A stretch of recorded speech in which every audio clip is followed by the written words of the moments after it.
Okay, good morning mga ka-farmers. Tingnan natin yung standing crop ng RC402 natin. Ngayon ay February 3, 2025. Ito po ang ano niya,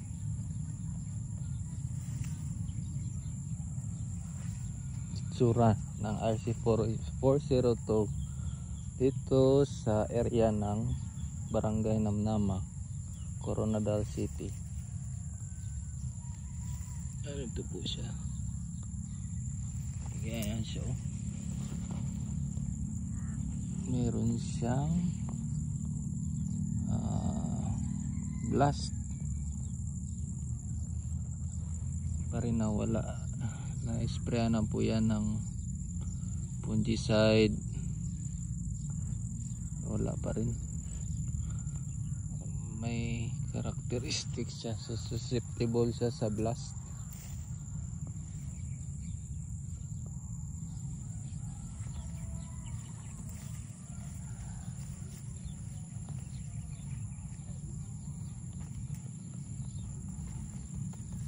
Yan.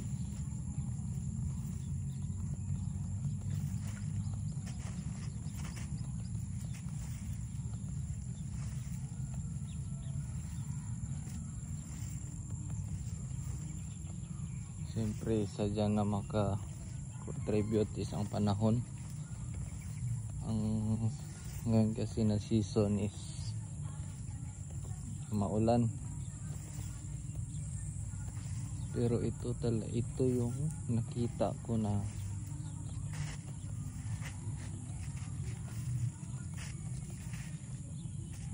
kuha ng RC402. Yan.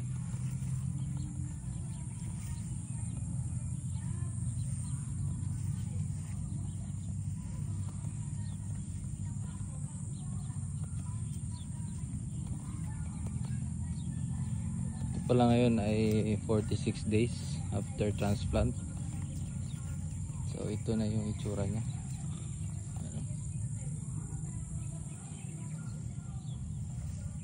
Maganda, malinis lang sa bag.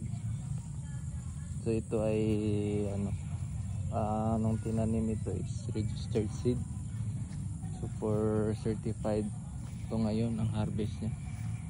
Galing pala ito sa Agusan na field rice.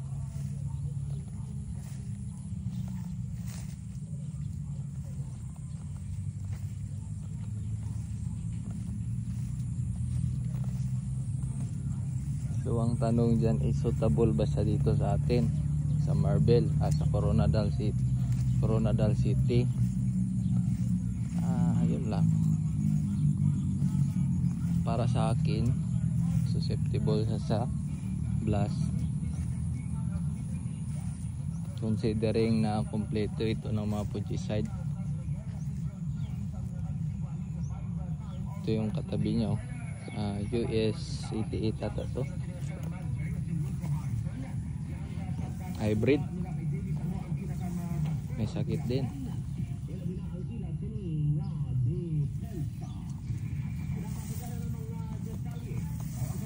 So may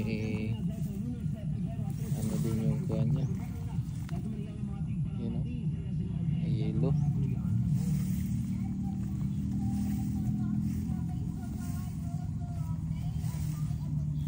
Yung damage kung i-assess ko is nasa 10%.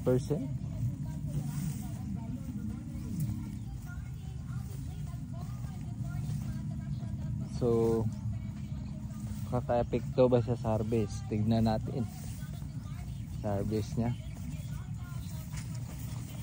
Ito dapat tanggalin ito, mga damo. Palay, may rat patayin yan.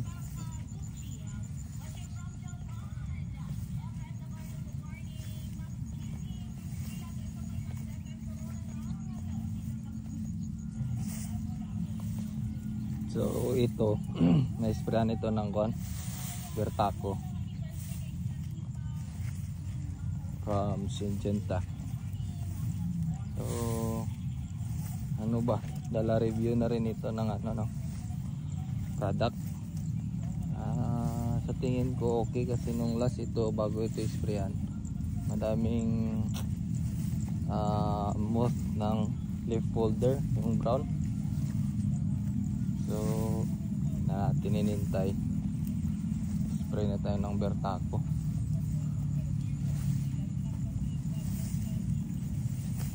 Ito yung mga nagalipad-lipad, galing na ito sa kabila. Iwan ko kung naka-spray sila.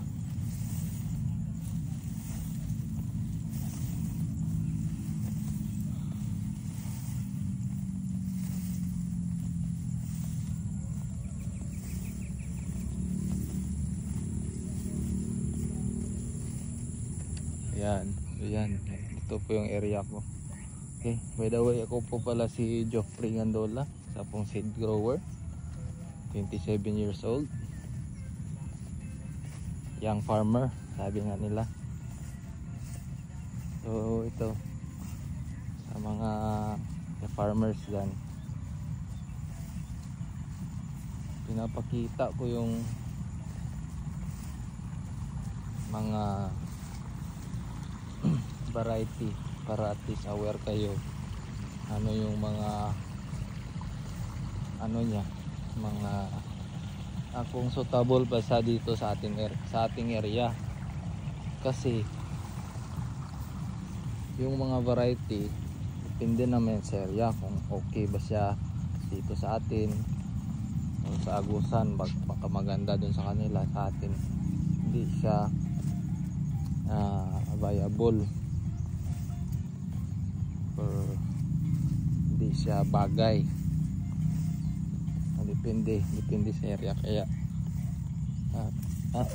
pinobidyo ko ito para aware tayo, lalo na dyan sa mga bagong farmers katulad ko, no? Yung mga papa natin, mga uncle natin, siyempre panay sila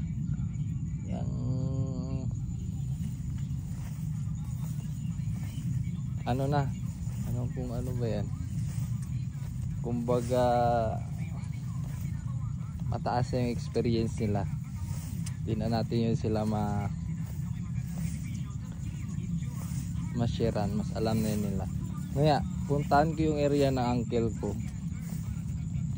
yung kapatid ni Papa, RC403 din. Tignan natin kung ano din ba yung mga characteristics ng 402 niya doon. So magkalapit lang, ibang purok lang, barangay Namnama pa rin. So tignan natin doon mamaya kung may pinagkaiba pa. Tignan mo sa malayo, parang wala, pero pag ilapit mo, yan, meron siyang leaf blast.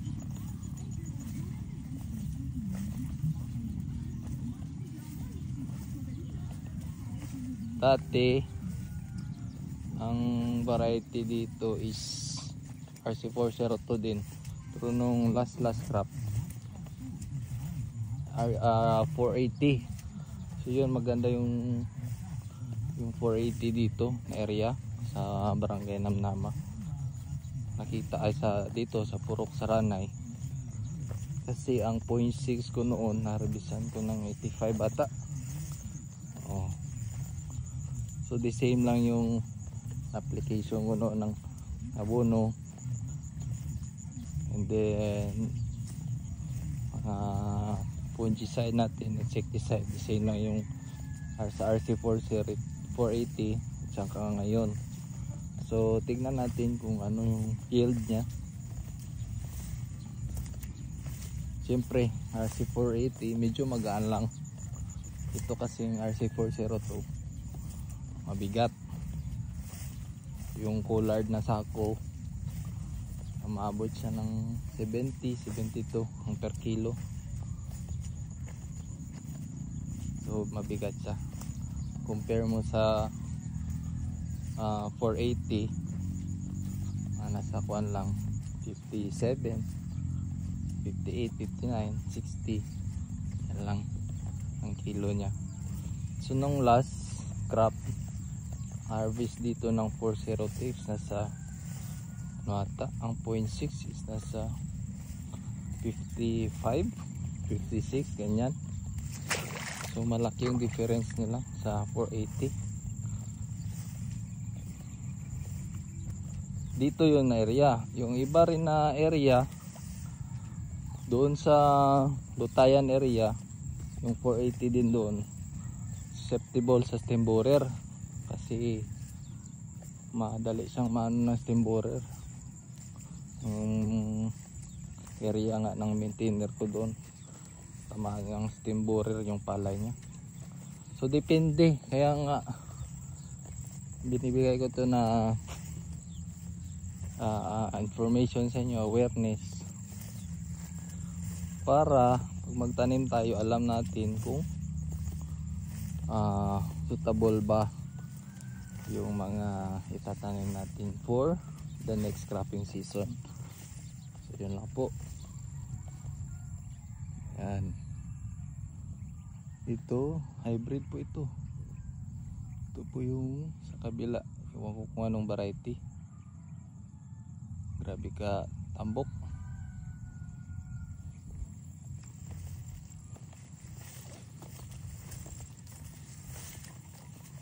Itong sa atin is inbred.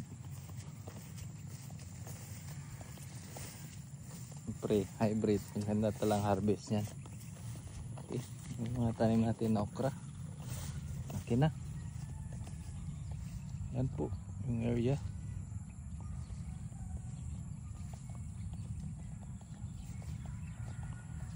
Okay, punta tayo doon sa kabilang area, RC216. Okay, yan lang po mga ka-farmers.